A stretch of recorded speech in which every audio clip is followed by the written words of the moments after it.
নমস্কার, আমার চ্যানেলে আপনাদের স্বাগত।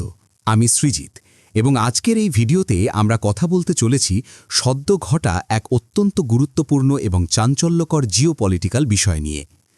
আমেরিকা সদ্যই এক বিশাল বড় ধাক্কা দিয়েছে বিশ্বের ৭০টিরও বেশি দেশকে, যার মধ্যে আমাদের প্রতিবেশী পাকিস্তান এবং বাংলাদেশও আছে।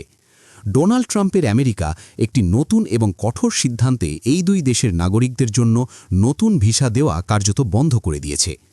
ঘটনাটি সামনে আসার পরেই পাকিস্তানের তরফ থেকে একটি ভাষা প্রতিক্রিয়া এসেছে। তারা বলছে তারা আশা করছে যে আমেরিকা দ্রুত আবার তাদের নাগরিকদের ভিসা দেওয়ার প্রক্রিয়া শুরু করবে এবং এন্ট্রি দেওয়ার সুবিধা প্রদান করবে।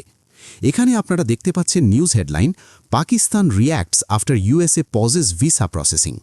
হ্যাঁ, ঠিকই শুনেছেন, আমেরিকা এই মুহূর্তে প্রায় ৭৫টি দেশের জন্য ভিসা প্রসেসিং স্থগিত করে দিয়েছে এবং বর্তমান পরিস্থিতি দেখে একদমই মনে হচ্ছে না যে খুব শীঘ্রই বা অদূর ভবিষ্যতে এই প্রসেসিং আবার শুরু হবে। আপনারা স্ক্রিনে যে ম্যাপটি দেখছেন, এটি সেই সব দেশের তালিকা যাদের ভিসা প্রসেসিং এই মুহূর্তে বন্ধ। এক ঝলক দেখলে মনে হবে যেন বিশ্বের অর্ধেক দেশের জন্যই আমেরিকার দরজা বন্ধ হয়ে গেছে। এই তালিকায় ইরান, রাশিয়া, আফগানিস্তানের মতো দেশ তো ছিলই, পাশাপাশি আমাদের প্রতিবেশী নেপাল, বাংলাদেশ এবং পাকিস্তানও রয়েছে। এমনকি থাইল্যান্ড, ইউগান্ডা, উজবেকিস্তানের মতো অনেক দেশও এই তালিকায় আছে। তবে একটা বড় স্বস্তির খবর হলো, ভারতের নাম কিন্তু এই তালিকায় নেই। এখন সবচেয়ে বড় প্রশ্ন হলো, কেন হঠাৎ করে এই ৭৫টি দেশের নাগরিকদের জন্য ভিসা প্রসেসিং কেন বন্ধ করে দেওয়া হলো? এর পেছনে আসল কারণটা কি? এর উত্তর ট্রাম্প প্রশাসন খুব স্পষ্টভাবে এবং কিছুটা রূঢ়ভাবেই দিয়েছে। প্রেসিডেন্ট ট্রাম্প সাফ জানিয়ে দিয়েছেন যে যারা ইমিগ্রেন্ট মানে অভিবাসী হিসেবে আমেরিকায় আসবেন, তাদেরকে ভালো আর্থিকভাবে স্বাবলম্বী হতে হবে। এমনটা যেন না হয় যে তারা গরিব দেশ থেকে আমেরিকায় এসে সেখানকার সাধারণ মানুষের মানে আমেরিকান ট্যাক্স পেয়ারদের ওপর একটি আর্থিক বোঝা হয়ে দাঁড়ান। দেখুন, আমেরিকাতে নাগরিকদের জন্য অনেক ধরনের জনকল্যাণমূলক বা ওয়েলফেয়ার স্কিম থাকে। অভিযোগ উঠছে যে বাইরের দেশ থেকে আসা বহু ইমিগ্রেন্ট ভুল পদ্ধতিতে অনৈতিকভাবে এই স্কিমগুলোর সুবিধা নেওয়া শুরু করে দেয়, যেগুলো আসলে আমেরিকার সাধারণ জনগণের জন্য করা হয়েছে। সম্প্রতি ট্রাম্প প্রশাসন একটি বিস্ফোরক তালিকা প্রকাশ করেছে। সেখানে ডেটা দিয়ে দেখানো হয়েছে যে কোন দেশের মানুষ আমেরিকায় গিয়ে এই সরকারি সুবিধাগুলোর সবচেয়ে বেশি এক্সপ্লয়েট মানে অপব্যবহার করে। আজ থেকে কিছুদিন আগেই ট্রাম্প এই তালিকাটি শেয়ার করেছিলেন। এই তালিকায় দেখানো হয়েছে যে কোন দেশের ইমিগ্রেন্টরা আমেরিকায় গিয়ে ওয়েলফেয়ার স্কিমগুলোর ওপর কতটা নির্ভরশীল। যেমন আমাদের ভারতেও ওয়েলফেয়ার স্কিম থাকে। দিল্লিতে যেমন ৫ টাকায় পেট ভরে খাওয়ার ক্যান্টিন আছে, ছাত্রদের জন্য স্কলারশিপ আছে বা দিব্যাঙ্গদের জন্য বিশেষ সুবিধা আছে। এখন ভাবুন, যদি বাইরের দেশ থেকে কাতারে কাতারে লোক এসে আমাদের ভারতের এই সুবিধাগুলো নেওয়া শুরু করে, তাহলে আমাদের সবার কেমন লাগবে?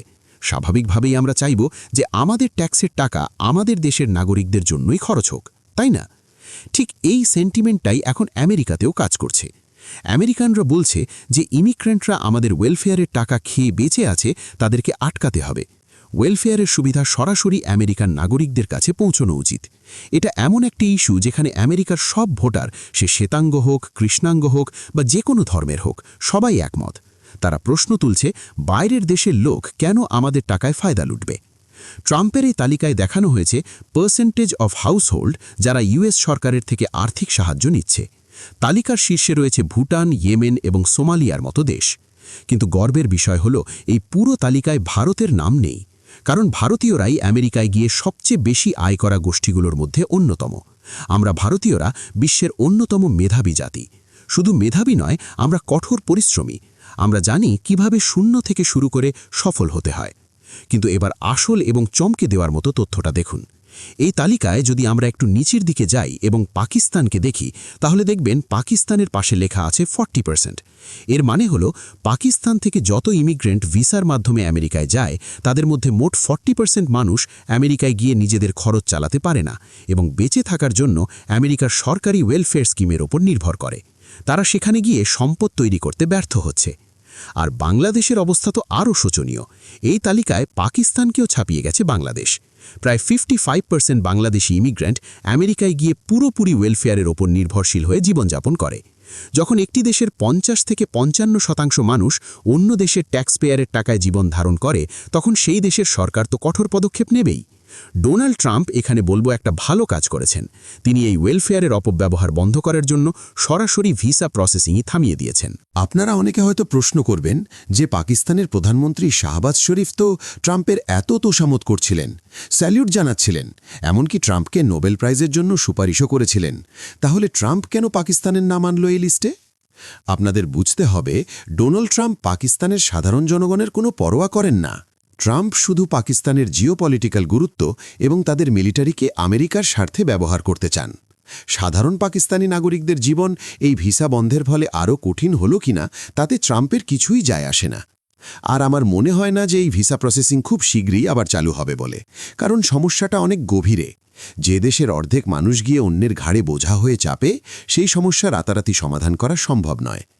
সবশেষে একটা কথা বলতেই হবে, এই আমেরিকা সেই পুরনো আমেরিকা আর নেই, যেখানে গেলেই জীবন সেট হয়ে যেত, যেখানে সবকিছু অঢেল ছিল।